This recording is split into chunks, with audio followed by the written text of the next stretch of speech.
hospital elevator only went down. After visiting her brother in intensive care, Tessa pressed the button for the lobby, but the hospital elevator did not stop on the first floor, and it did not stop in the basement. It kept going down, below the part of the hospital that appeared on any map. Before that, the doctor would not look her in the eye. He stood outside the ICU doors with a tablet in his hand and kept repeating the same line. Mark was stable, but critical. Tessa had heard it 3 times that night, and every time it sounded less like an answer. Her brother was behind the glass, connected to machines, looking like a problem someone was waiting out. The accident did not make sense either. Mark had been driving alone on a dry road in the middle of the day. The traffic cameras had stopped working at the exact wrong time. There were no witnesses.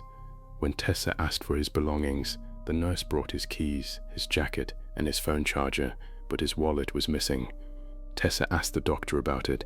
He said the wallet might still be in the ambulance. Then the senior nurse walked up to him and whispered something about a transfer. The doctor stopped talking immediately. He looked at Tessa as if she had heard something she was not supposed to hear, then told her to go home and get some rest. It was 12:47 a.m. The ICU corridor was almost empty. Somewhere down the hall, a vending machine hummed against the silence. Tessa looked at Mark one more time. A hospital band hung around his wrist, but his last name had been printed wrong. One letter had been changed. She told the nurse.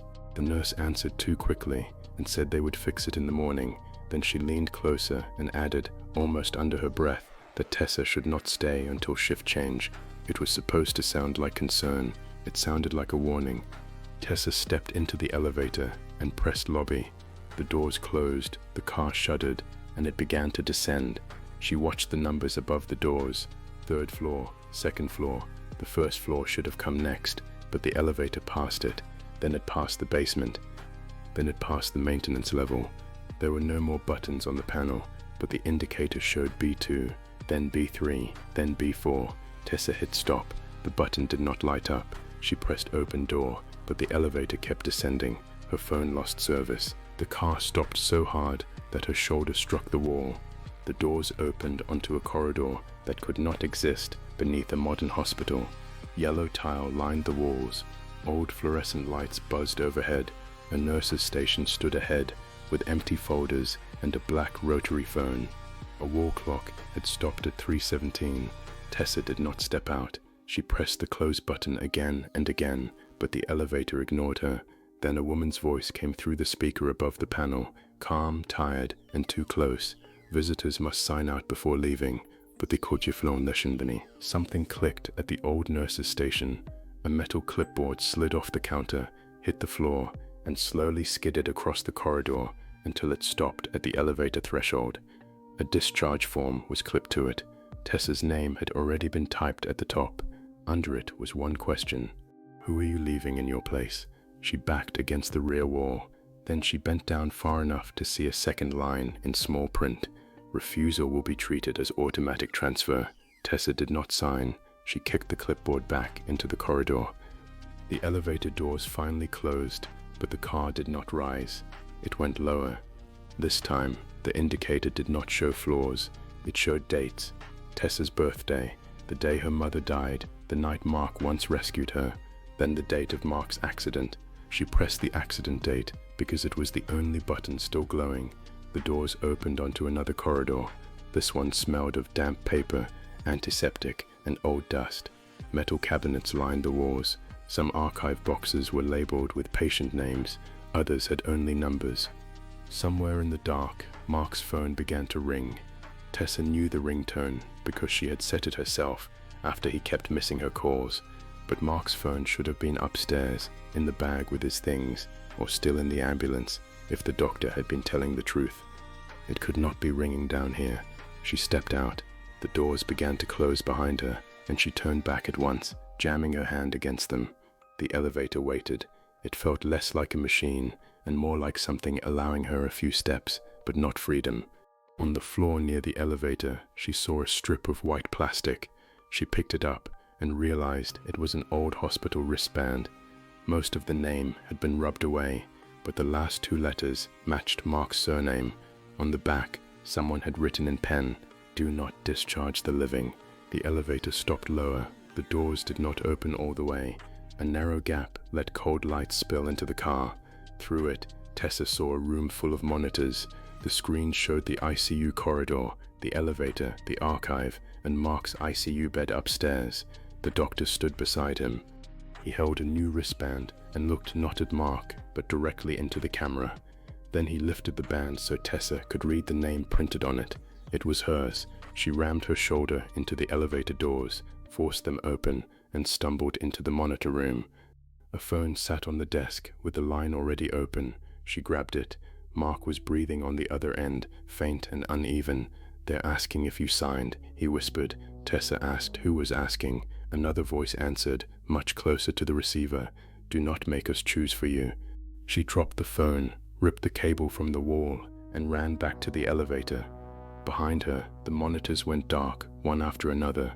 The last screen stayed on, just long enough to show Mark's ICU bed empty. The next stop was an old operating room. The surgical lights above the table gave off a weak green glow. On a steel tray lay dozens of patient wristbands, arranged in perfect alphabetical order. Tessa found Mark's band. Beside it was a new band with her name on it. She grabbed both and ran back, but the elevator doors closed before she reached them.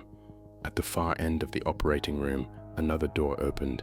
The senior nurse from the ICU stepped through it, the same woman who had warned her not to stay until shift change. Hold that thought. Subscribe, like, bell. The story isn't finished yet. The nurse did not run. She walked slowly, holding a clean clipboard.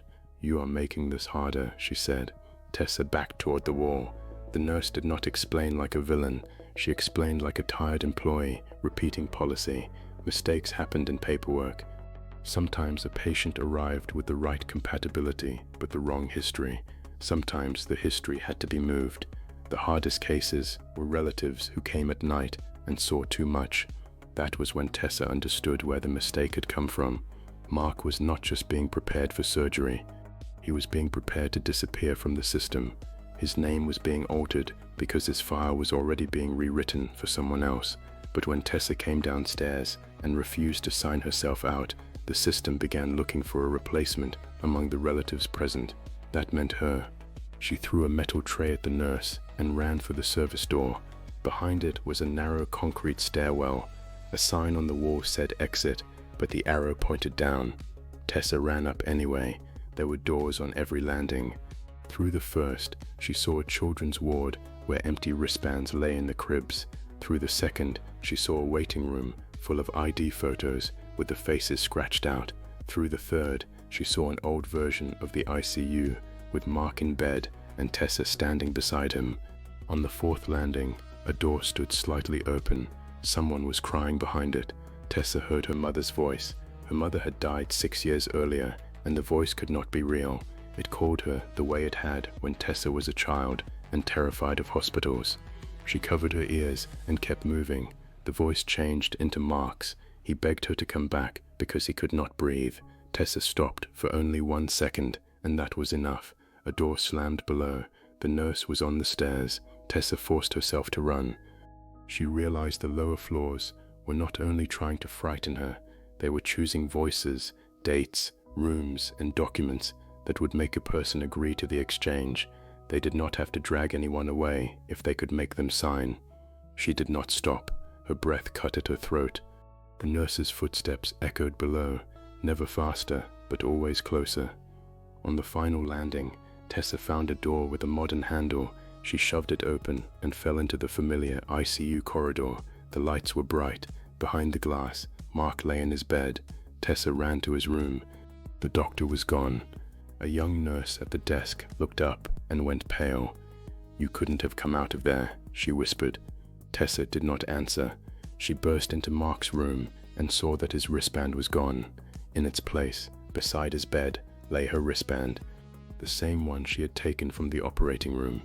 Mark opened his eyes. He should not have been conscious, but he was looking straight at her, trying to speak. Tessa leaned closer.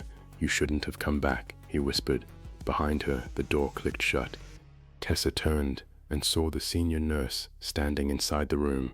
She could not have climbed the stairs faster than Tessa, but there she was, holding a signed discharge form. The signature looked like Tessa's, except one letter was wrong, the same kind of wrong as Mark's name. Tessa grabbed Mark's hand and started pulling wires from the machines. Alarms screamed. Red light flooded the corridor. She expected doctors, security, anyone living to rush in. Instead, the elevator doors opened at the end of the hall. The car was empty. On its floor lay Tessa's visitor badge. Only now, the badge no longer said visitor. It said patient transferred. Mark squeezed her hand, barely strong enough to move his fingers. Then he looked not at the elevator, but at the ICU window. Beyond the glass stood people in old hospital gowns. They watched Tessa as if they were waiting to see who she would choose. The speaker above the door came alive. To complete discharge, select one patient. Tessa stepped back,